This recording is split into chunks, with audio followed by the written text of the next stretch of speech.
heads, roly-poly fish heads, eat them up, yum. Took a fish head out to see a movie, didn't have to pay to get it in. Yeah. That song is not in the movie that we're reviewing this week. I just wanted to sing it for you, really. You've been asking. I have. So I thought, what a nice way. Yeah, that was nice. Yeah. Hello, and welcome back to the Yesteryear podcast. My name is James. I'm joined by my co-host, Beth. As always, a huge thank you to those who are continue to listen and support us. To those of you that are new or feeling us out, I hope that you we meet with your expectations. So Beth, it's a brand new week, and you're currently working your butt off in your current occupation. I would say you're killing it. My feet have started peeling. That's on the top or the bottom? On the bottom, on the sides. Do you see? See that? You see that where it is? Oh yeah. I could put my finger underneath it yesterday. That's kind of gross. It's on both sides of my foot. You may want to put some lotion on there. Yeah, I've been thinking about it. It hurts. It freaks me out. I'm a little freaked out. I'm one of those people. So you put it in there like a glove? No, well, I could slip the top of my finger underneath. It hurts. I was freaking out about it. I was like, oh no, now I'm gonna have my dad's feet. Oh no, Flintstone feet. That's what I'm saying. Oh, that's kind of cool. But it's from working so much, I think. No, I would say it is. Being on my feet so much. Yeah. Yes. All the rubbing. You need to tighten your shoes. Foot mask. I can't. My shoes don't have laces. Oh, then you're done. Yeah. But I'm gonna get one of those foot masks that you put on your feet, and then they make your skin all wrinkly, and then you peel it all off. Yeah, I've seen that. Did you also see? I saw on, of course, a Facebook ad. I saw this little, like, socky thing that you put on your foot. It's like a little sock, but it's also kind of like a shoe. I don't know. It looked kind of neat. I'm not down for it. You know I'm not. I'm not either. You know, I literally have been wearing the same socks. Not the same socks, but the exact same pair of socks my entire life. It's the same brand. No, it's the same pair. I've never seen more than two little... Go look in my drawer. There's just one pair of socks. Cobwebs come out. That's not Spider's true. got more socks than you. Isn't that true? It's all the same type of sock. I really like this type of sock, so I get that type of sock. Just the one sock. I have one sock. I wear it on both feet. They share. I feel like you remember when you had those shoes that had all the toes sectioned out? I love those. That's so weird. I think about that a lot. You remember I had socks that had that too? Yeah. And the little toes went in the sock. Yeah. You got rid of those because you didn't like them because they didn't fit your other pair of socks. I don't think it was good for my back. Oh, you're talking about the socks, yeah. But the shoes...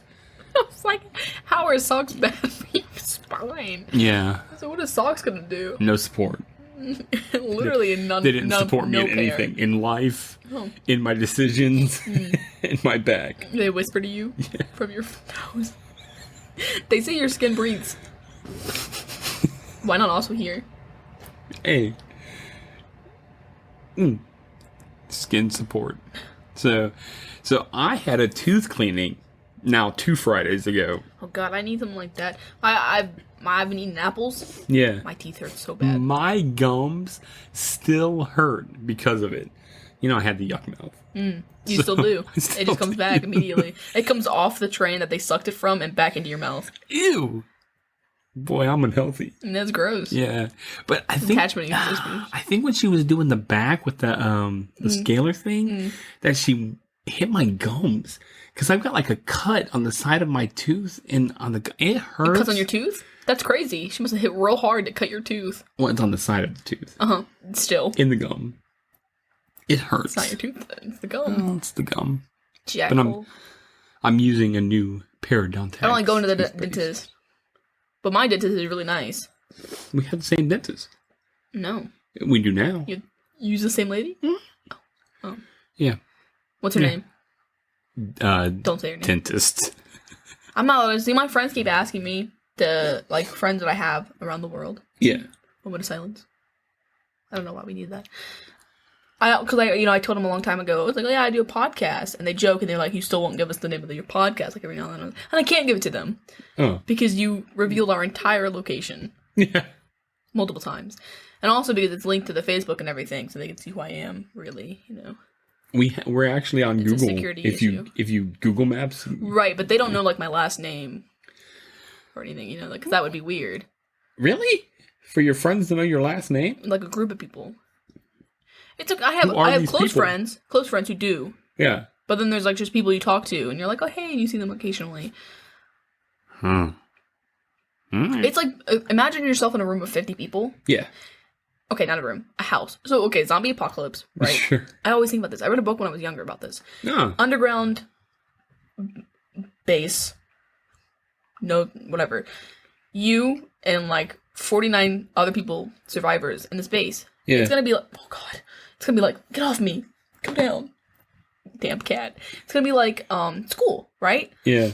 I guess that would have been a better option actually. But anyways, bunch of people you've never met them before. They're from everywhere, Yeah.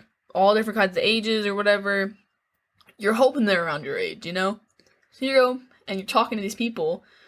You're gonna get to know some of them, and you're stuck in this room. So you Yeah. want to at least be friends with them, you know? You want Right. to get to know everyone a little bit, but you're going to get to know some of them more. Right. So it's just like that. You're friends with some of them. Do these people But, I mean, live near you, or They are don't, they? they're your, I mean, I guess you're stuck in the base. No, I'm talking about your actual real people. Are they No. on? Oh. Well, some do, I guess. I have a friend in Virginia Beach. I just don't know how people don't know your I last know them. name. Well, some of them do.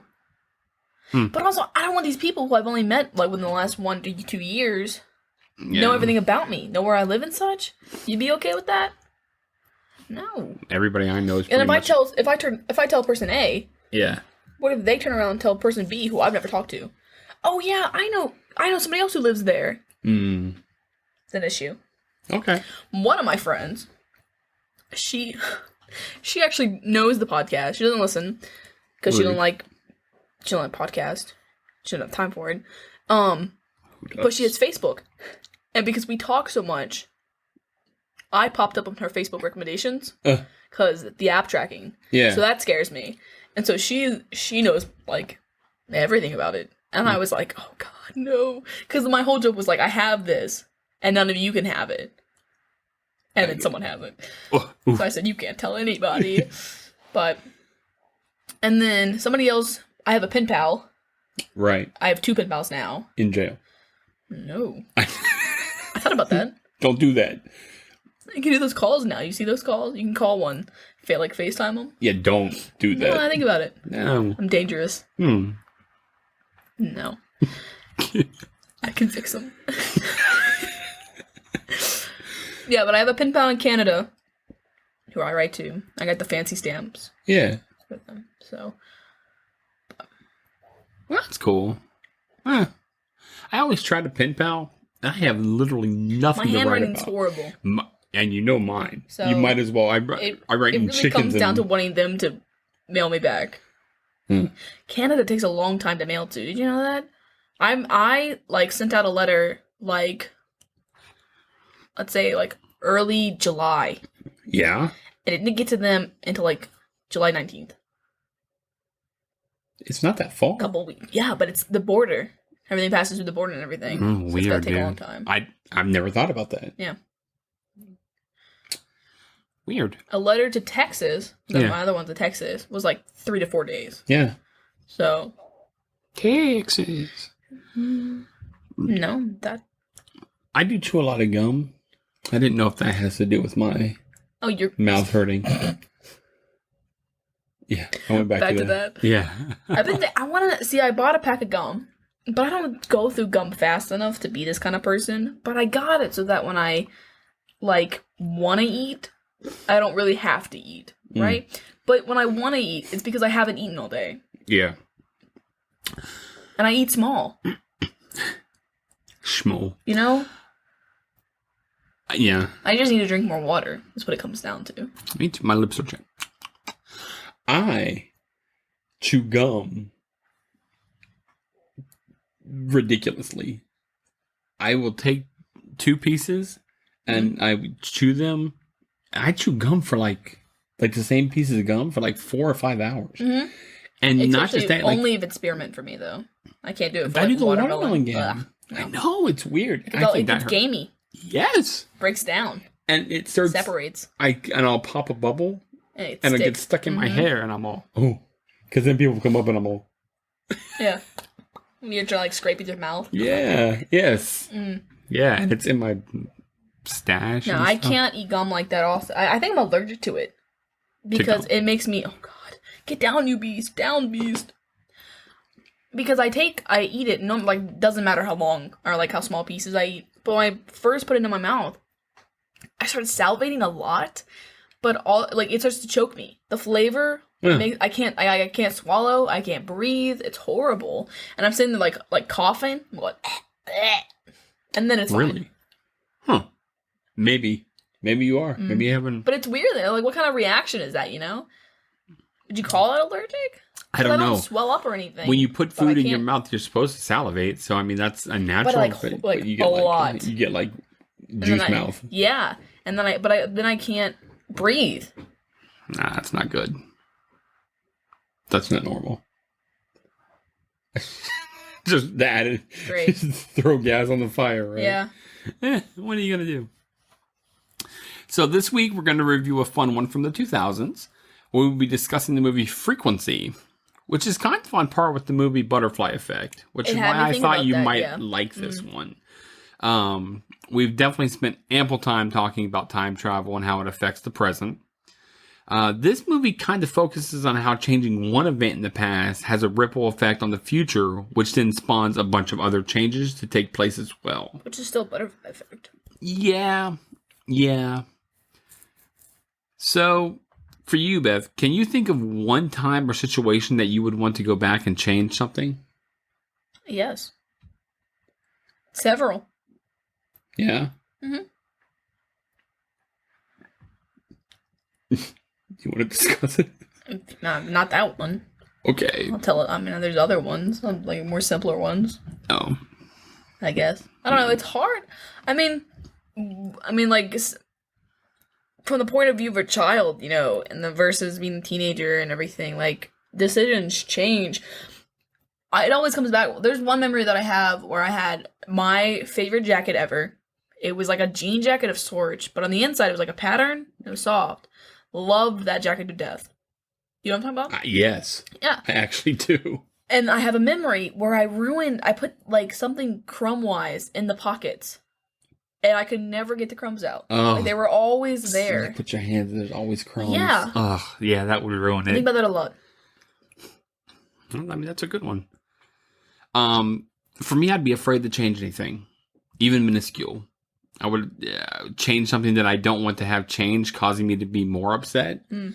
Like, for instance, in the movie, how he saves his dad's life in the situation, but then his mom ends up dead. I know that, or like... A really good example of this for me, actually, because it would have changed entirely my entire middle school experience, was the guy I dated in middle school. Yeah. Because if I hadn't have dated him, we would have been friends later on. And our whole the whole friend group would have been different. Because my two friends that I did had were friends with him, but didn't really like him. And like that whole group, and they were really happy that I was like, let's sit at this other table. And that's what developed there. But if we hadn't dated when we did, we would have been friends. And then who knows what would have happened, you know? Because I would have been over there the entire time. Completely different table with completely different people. Right. And So especially like, the rest of my high school experience as well. Right. Which would have changed all that. Mm-hmm. So then, and then you don't have your close friend like you do now and stuff like that. That would be... literally never know. That'd be weird, right? Mm-hmm. Right. That's why I'm afraid to change, because it caused something else. And then also, if I cause someone else to end up in like a bad situation trying to make things better from my point of view, I would feel bad, which is also Butterfly Effect and also in, this movie as well. Even though this one kind of... I always think about what would have happened if I didn't get Benji. Because that's literally bled me money. And I haven't recovered since. That's true. You had thousands saved up. I had just like 1.2k. Okay, 1,000. Mm. Yeah. It should have bled me dry. But I had been saving up for a year and a half. Because or almost 2 years. And like, Because I didn't have to spend money on anything. I didn't have friends like that. every doctor's appointment that you had to take literally into was $500. like $500. It was so much. And they're like, we had to put him under to do it. You chose to do it. Oh, he was angry. So, I mean, how else are you going to do it, you know? Yeah. He was angry. What really got me was after I got, like, 3 weeks after I'd gotten him, Autumn came up to me and was like, oh, my friend's selling these for free. You can have one. You son of a... I flew him in from Texas. Yes. He had the plane experience. Yep. When we picked him up from the airport, I was so excited and I wouldn't change it. I loved him. Yeah. But, God, and I almost didn't get him. I almost got the other one named Tomato, who was a girl who was just slightly younger and costed more. Yep. I remember. Crazy. Just little things. But then you think about, like, if that changed, it would change the date that we drove over there. And instead of us getting over there, maybe we get in a car accident. Right. You know what I'm saying? Like that kind of I think stuff. about car accident, like the chances of that happening. Yeah. Every time I drive to work. Yeah. Every time I drive and I leave on a certain different date. I also think about how I take pretty much the same path to work every time. And my teacher's freshman year, she told me about how when we can start driving, she was like, always take a different way to school every day because people follow you. Yeah. And I was like, dude. So I think about that every time I leave the house. I'm like, someone is gonna see me go to work, see my car, see me leave work at certain times, memorize what time I usually leave around, and get me. Yeah. Yeah. There's that. When I think about when we first moved in to one of our houses down in Virginia Beach, Chesapeake, actually, a long time ago, and we still had. What is that? That's my stomach, dude. I know. I was like, is that me? But I don't feel it. No, it's That's me. That's crazy. I know, it's loud. It is, and it keeps happening. I know. You get a There's burp? nothing I can. No, it's just processing. Mush it around. I can't stop it. It's so That's loud, man. I hope it's not going to be too. You know when you're in school and that happens, you're like, Yeah. oh god, everyone thinks I farted or something, you know? It's like a frog. And everyone looks at you and they're like, and then it gets worse. mm-hmm. Anyway, Damn. we were driving and we were going to go to the Norfolk base to go to the store. And on a whim, at the last second, I said, you know what, let's go to the one in Virginia Beach. We never did we ever go to that one. And we did that, and I got pulled over by that cop and got that reckless driving ticket. And it wasn't me that was actually speeding. I was speeding, I will admit. But I wasn't reckless driving. It was actually another car, which is what he actually described in his thing. But that caused a whole heck of... I had to do like 200 and some hours of community service. I had to pay $300 and something in fines and court costs. I was on 2 years probation. Yeah, that was serious. Over a last minute... It was just a last minute decision. Isn't that crazy? That just... But do you ever think about, like, the last minute decisions like that? Like, things you, like, go with your gut? I mean, especially with this movie, if he had just taken the other turn... You think, like, maybe you're preventing something or, like, fate's just trying to rearrange something and make things go the right way? Yeah. Because I always think about life in such of the fact of our purpose is to do something for somebody else.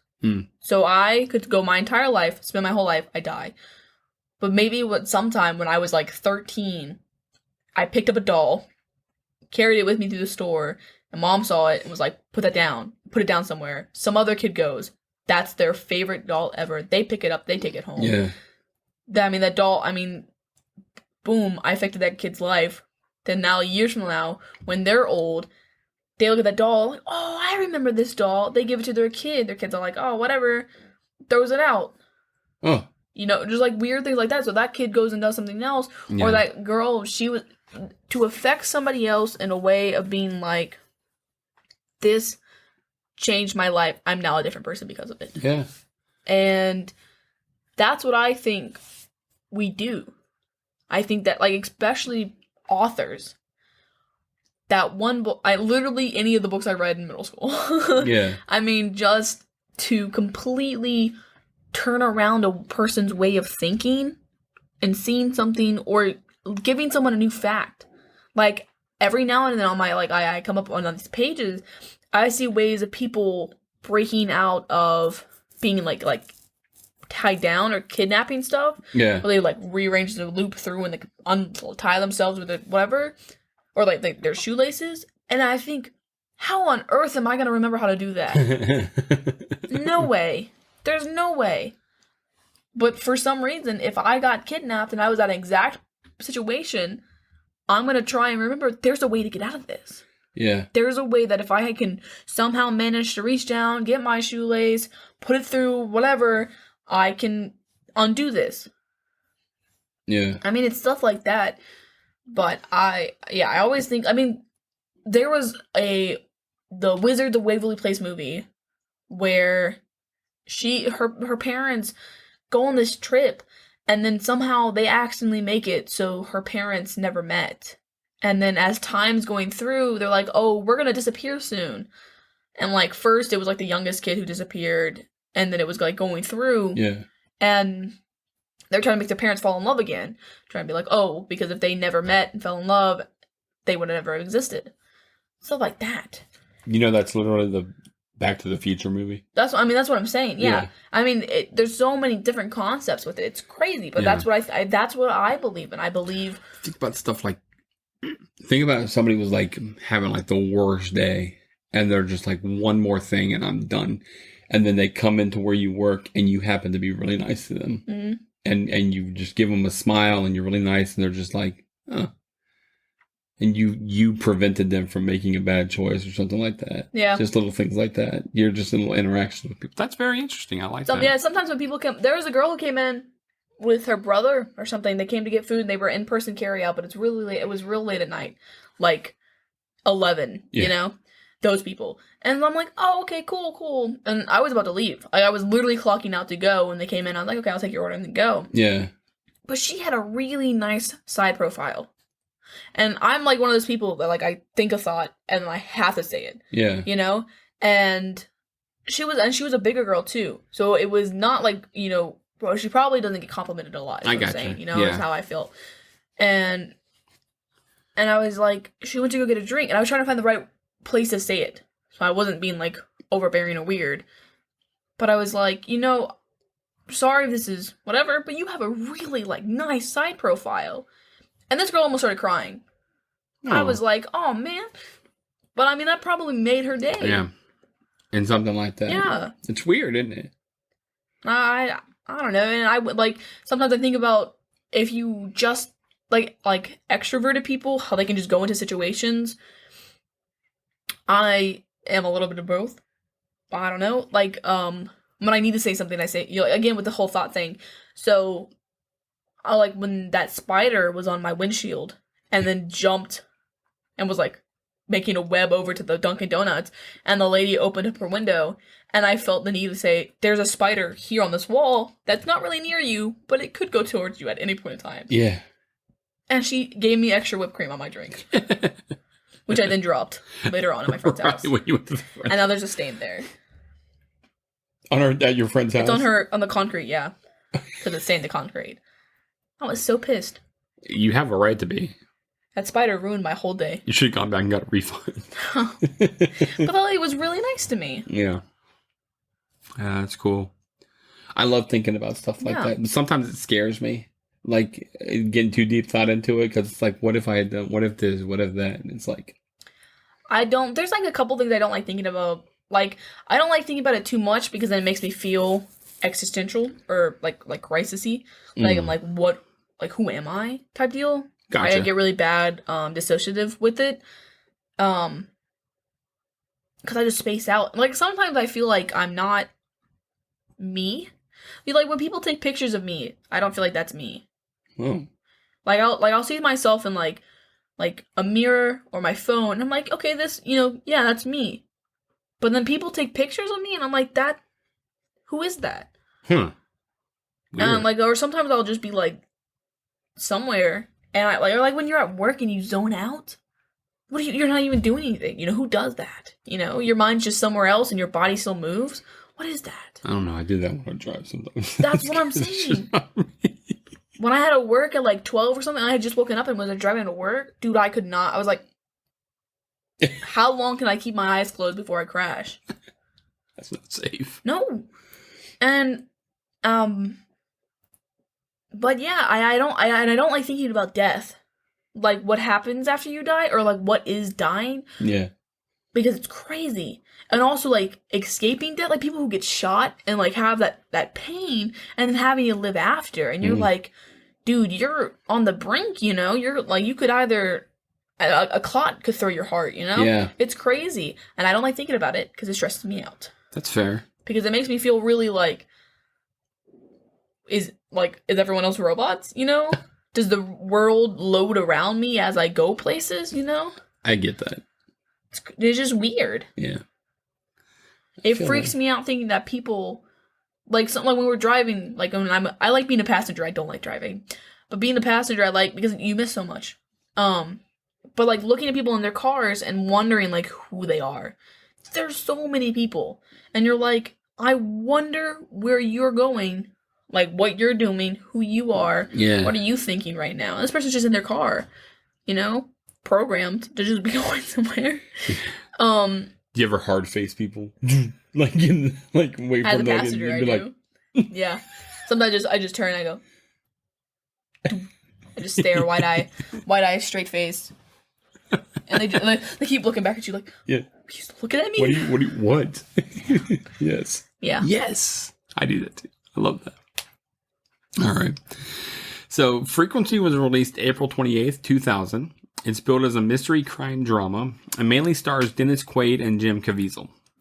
The movie is about an accidental cross-time radio link that connects the father and son across 30 years. The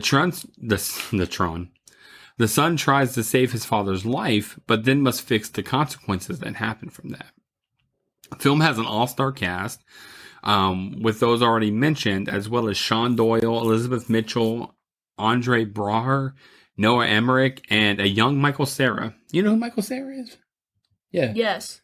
Yeah, he was... Who did he play? Noah, the guy's son, Junior. Little Chief. No, he was the friend. Oh, Gordo. In the future, he was Gordo Jr. Gordo Jr. Yeah. Oh. Yeah, so he was in the future, like when they're at the baseball park. I think you see him. So. Not really a memorable. I don't even know what that kid looks like. Me either. Like, I know who Michael Cera is, but I don't know who this kid looks like. Yeah. The movie had a budget of $31 million and ended up grossing over $68 million worldwide. So financial success. I looked up movies that were out about the same time to see what it had as competition, and there really didn't seem to be very much. There was a movie such as 28 Days, has Sandra Bullock in it, which was kind of okay. Rules of Engagement, American Psycho, and U571 that came out the same month. A movie called Where the Heart Is. I don't know if you've ever seen that with Natalie Portman. Came out the same week and did pretty well as well. And a movie called Love and Basketball. Seemed to be the better of the movies at the time. Personally, I enjoyed this and especially like movies with fathers and son story mixed in. I like that. Dennis Quaid also happens to be one of my favorite actors. And having him in that kind of role really makes the movie better for me. So, oh, meow. Meow. Meow cat. Meow. You remember Dennis Quaid from Dreamscape? Yes. Yeah.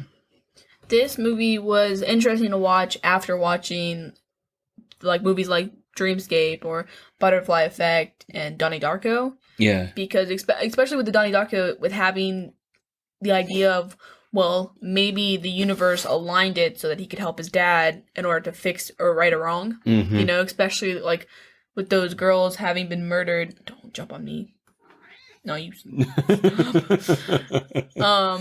Those girls being murdered. The Nightingale and then girls. That guy having stolen the identity, or like still being like just unsolved cases, and him having needed to die and everything.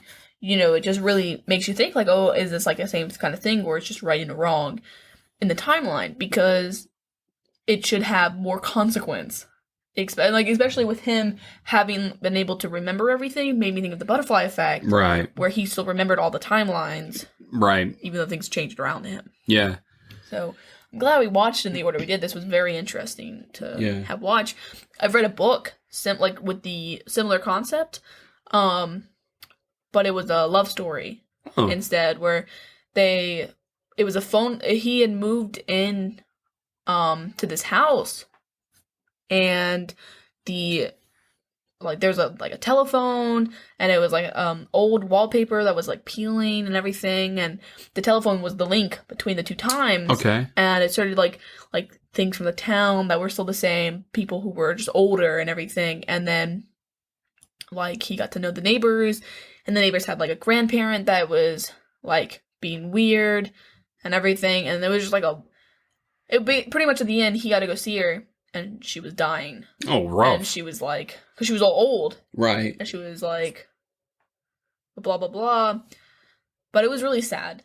But I like literally not even like 10 minutes into the movie, I was like, oh. So this movie had me on the edge of my seat for a very long time. Cool. So. Leave me alone. There was a love movie that had Sandra Bullock and I think Keanu Reeves in it. And it was they were in the same house, and somehow when they put like a letter into the mailbox and raised the flag, it was going through different times. Mm-hmm. So they were like off by a certain amount of time. I can't remember. I didn't really watch it, but it was kind of. It's a weird thing to think, like being in the same house, like that far in the future. Like 30 years is a long time to be living in the same house. Never have going anywhere, whatever. And by an off chance, you decide, like, what if he had decided to do it sooner?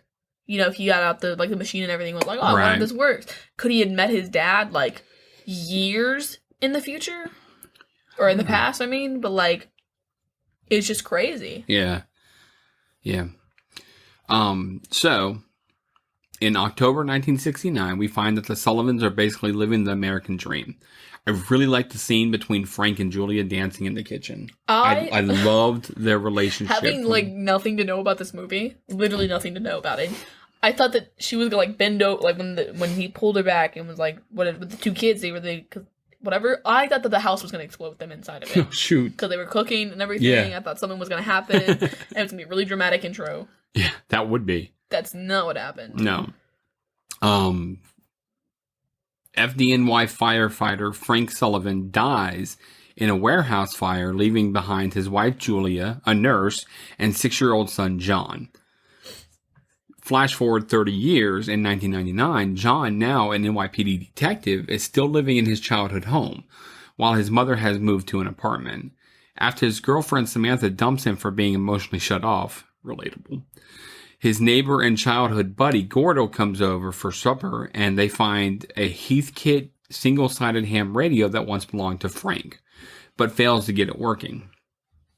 That night before the anniversary of his father's death, John is surprised to find the radio operational during a particular intense occurrence of the Aurora Borealis, and has a brief conversation with another man concerning the 1969 World Series, which John is able to recount in specific detail. And I think that it's cool that they took a real thing, something real. I mean, that really happened in real life. So they took a situation and they built the story kind of, into it. I think that's really cool. I appreciate that kind of stuff because to me, it makes it real. So eventually he realizes that the other man is his father, broadcasting in 1969, and tries to warn him of his impending death. The next day, while attempting to rescue a young girl from a burning warehouse, Frank remembers John's warning and carries the girl to the safety. I think he had said, he said, if you had gone the way that didn't look like the good option, because he had two choices, and one looked like the obvious way, and the other one didn't look so much. And then that's when he goes to the little slide thing, and when he does, as he's sliding down, like the future starts, like it starts changing. Yeah. And I just thought that was just really, I love how the graphics and all that stuff. I really like that he had the picture of his family in his hat.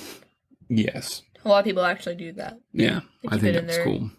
I know there's like guys who wear caps will keep pictures of their significant other in the thing, so like when they take their hat off, they can see them.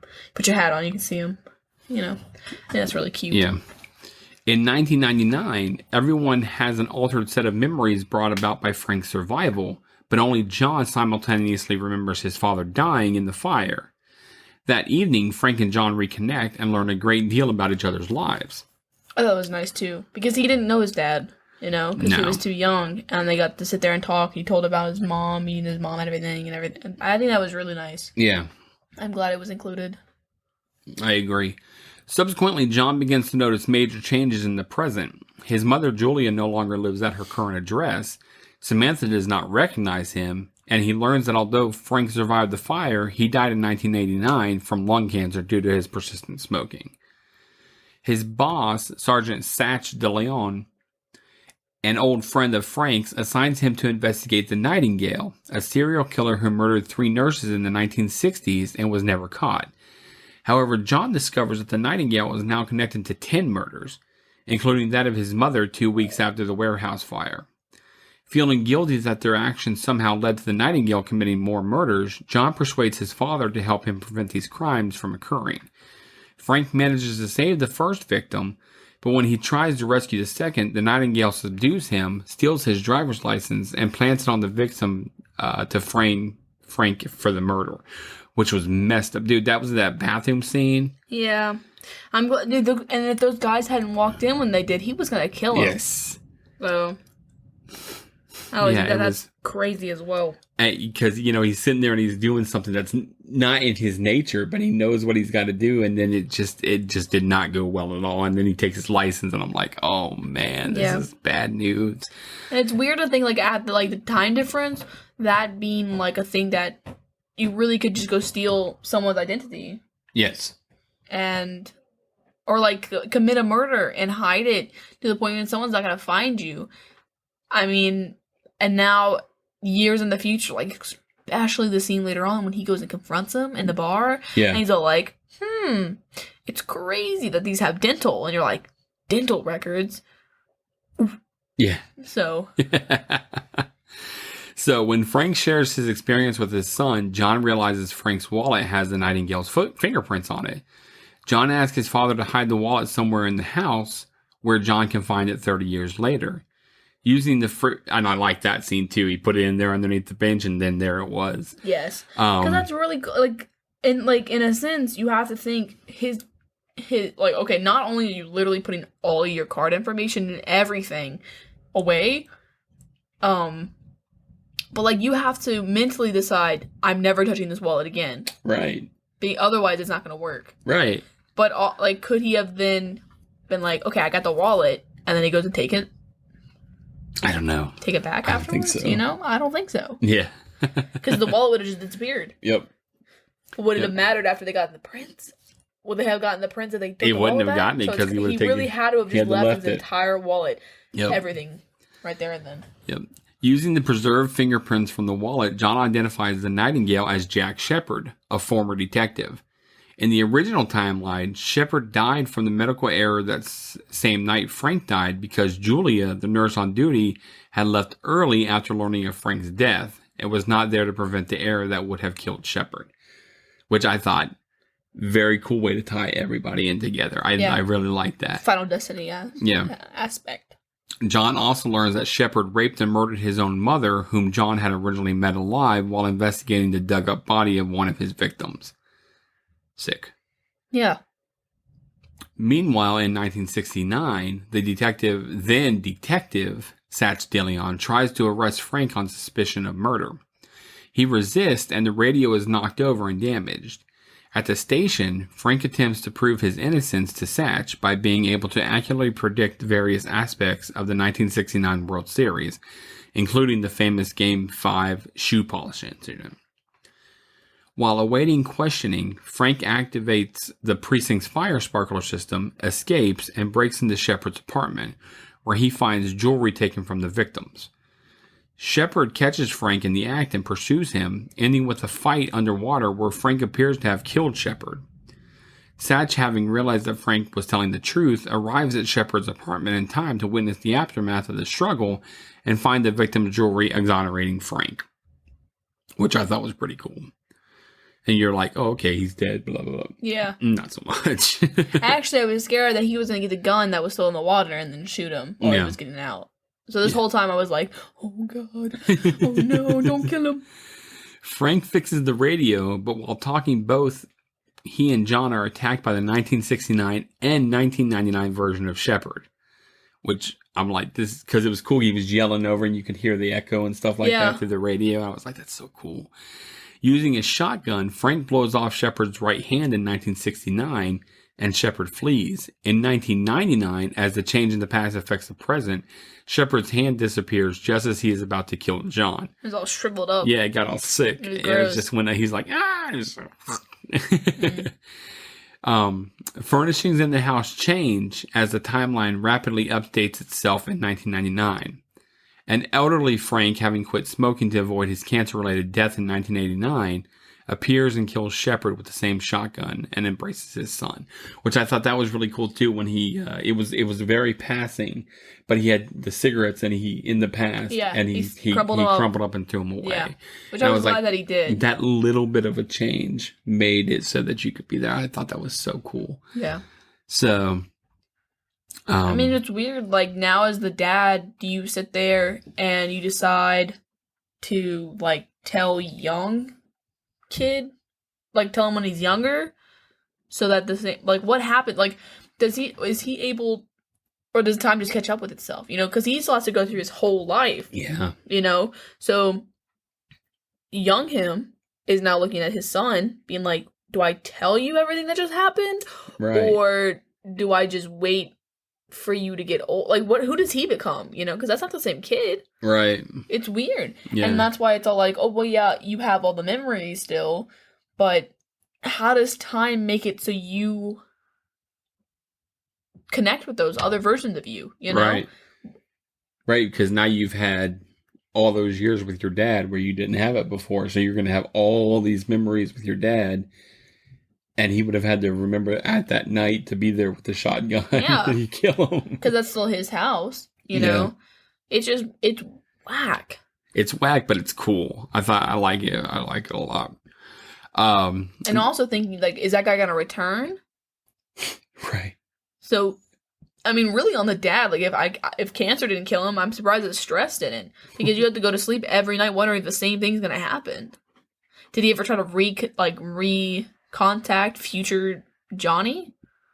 And It's just weird. It's just weird. Yeah. There's a game based off stuff like this where the main character is able to rewind time. So she's just making a lot of different timelines, and the timelines end up creating a storm that's gonna wipe out the town. But the storm is actually just like trying to kill the issue that spawns the original time thing to try and fix the timelines and everything. So.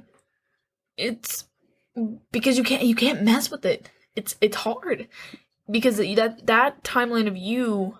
So if I had that ability and you died, like in a car accident, and I was able to rewind time and be like, "Don't leave the house today," and you lived, you still died in some other timeline.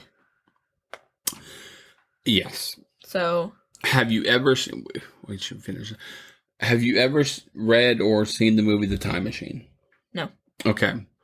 The rest of this is them having a ball game. Yeah, the film concludes with a softball game, including John, Samantha, now his wife, John's young son, Frank, Julia, Satch, and Gordo.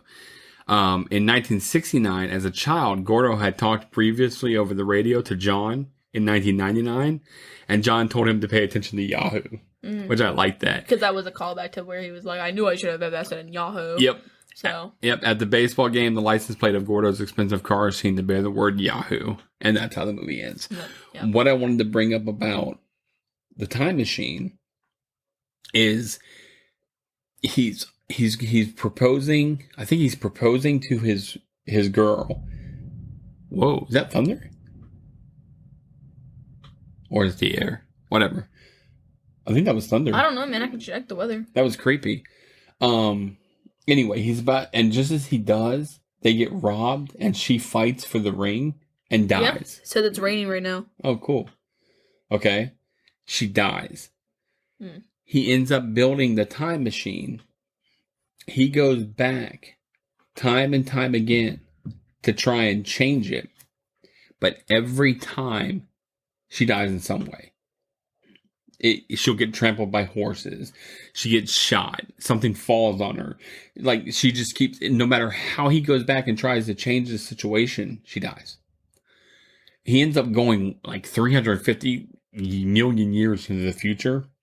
And there's these two different species. Man is split off into two different species. He goes and he talks to one.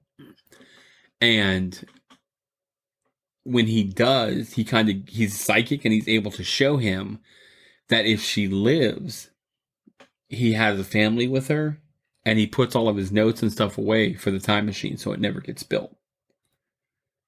So see, her death, the time machine is never built if she doesn't die. So it's impossible for him to go back and change her death. But then knowing that now, could he go back, change her death, and just work on it anyways? No. That's just weird. Can't happen. That's the timeline. So I didn't mean to spoil that if nobody's ever seen that, but that's literally what it is. There's a lot else that goes on, but good movie. So your overall thoughts and experience on this one? I had a really good time watching this movie. I'm glad that you did. I was worried, and it's long. It's 2 hours. It is. It was real. And I was like, dude, I know that it's already squeezing time for you is already hard. And I was like, and it's something you didn't know anything about. It's just this last couple of weeks. You're just working so much, dude. Yeah. And then, I sleep in to catch up on sleep. And then I have, like, a 12-hour day. And have pretty much, 4, 5, 6 of those hours be dedicated to this, you know? It's my one day off. Yeah. So it's just hard sometimes to be I get it. Okay, let's sit down and watch a movie. Focus. Yeah, focus. Do the art thing for it. Yeah. Whatever. Because it's just a mindset. Like, just being able to be like, I'm going to do this now. Yeah. No, I get it. I get it. I 100% understand. Yeah. Would you recommend it to a friend? Oh, absolutely. Absolutely. Yeah. How many moons do you give it? See, it's hard because, I want to say, I really enjoyed this movie, and I don't really see any, like, big time flaws with it, but it wasn't, I don't know, 4.7? Nice. It's not a 5 for me. No. It's not over the line good. Yeah. It's not where it really impacted me. It only was so good to me because I had known so much. I like this topic. Right. So it's like trying to divide being biased with just good writing and everything with it. Yeah.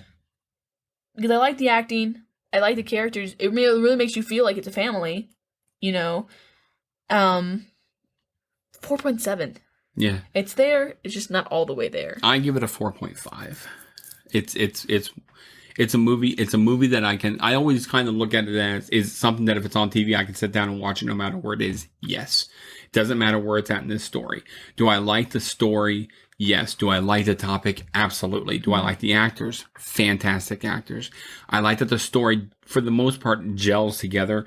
Whenever you're talking about time, you can always punch holes in movies about time. Always. Like you said, he lives the next 30 years without ever saying anything to his son about that night that's going to happen. Yeah. Then he shows up with a shotgun. And of course you can do all that. But for the movie, it's good. So, and I liked him. He's all old and he was all standing there. I was like, oh, it's so sweet. I love this. And then the house all changes and stuff. It's just so cool. Favorite character? I know you. Probably the dad. Frank. Yeah, probably Frank, only because you really have this bizarre situation that you're presented with. You don't have a lot to go off of, but it's real. And then he's given the weight of the world pretty much.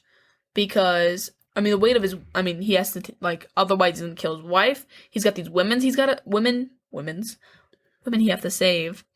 And he has to go where he is a firefighter. He now has to risk his career and try to be a policeman. Yeah.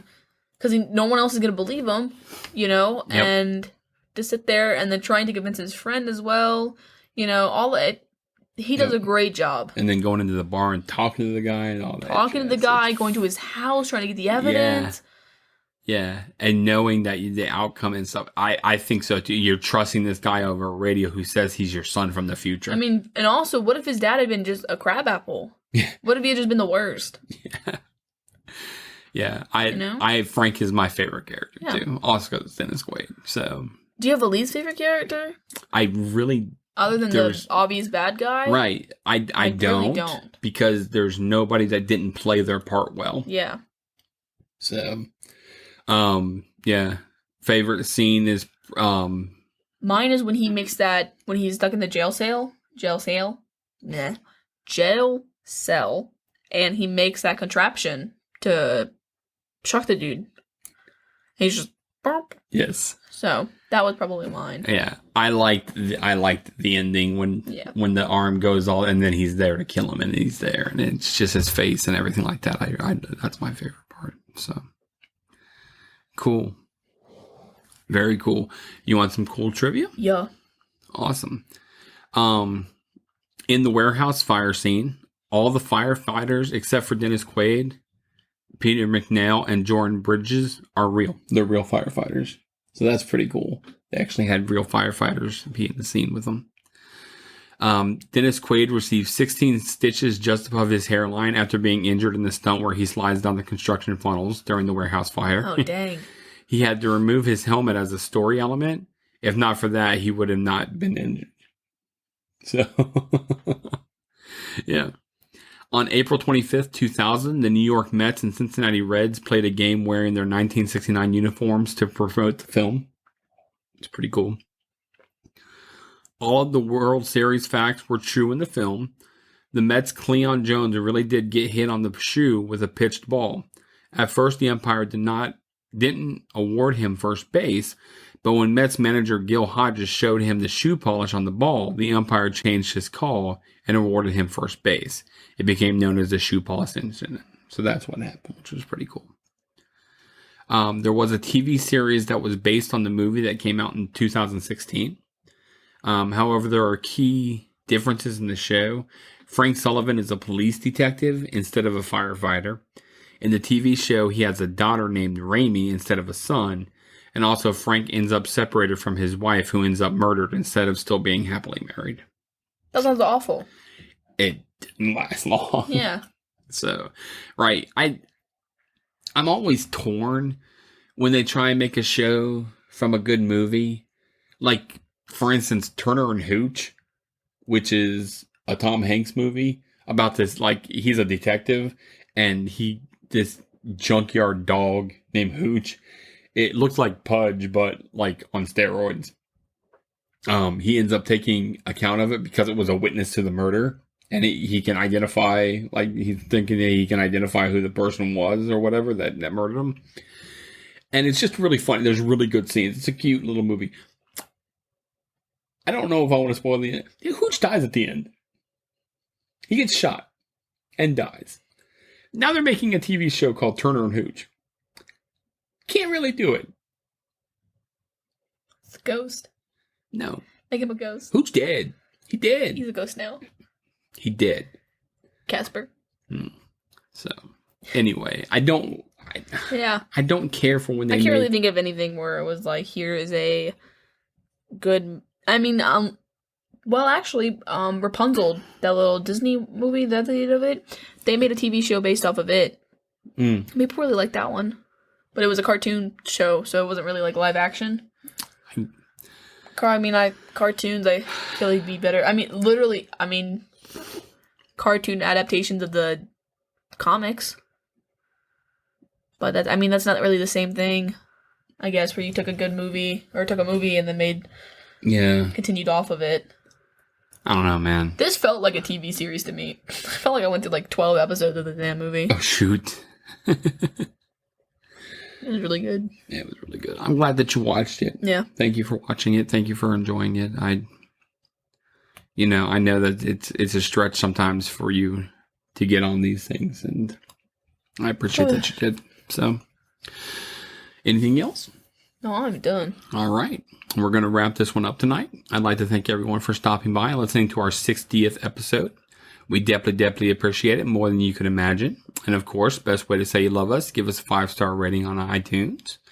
You can email us at the yesyourpodcast@gmail.com. Twitter is twitter.com/yesyourpcast. Instagram is instagram.com/yesyourpodcast. Our Facebook is facebook.com/yesyourpodcast. Truffle Shufflers is the name of our secret group, our group on Facebook. Our secret question is the host names, James and Beth. Please answer that. We do have our website, the yesyourpodcast.com. Check it out. Check out our merch and all about our episodes and us. We do have Patreon, patreon.com/the Nostalgia Group. Shout out to Greg Revan for our intro and outro music. And as always, we love you and say goodnight, Beth. Good night, everybody.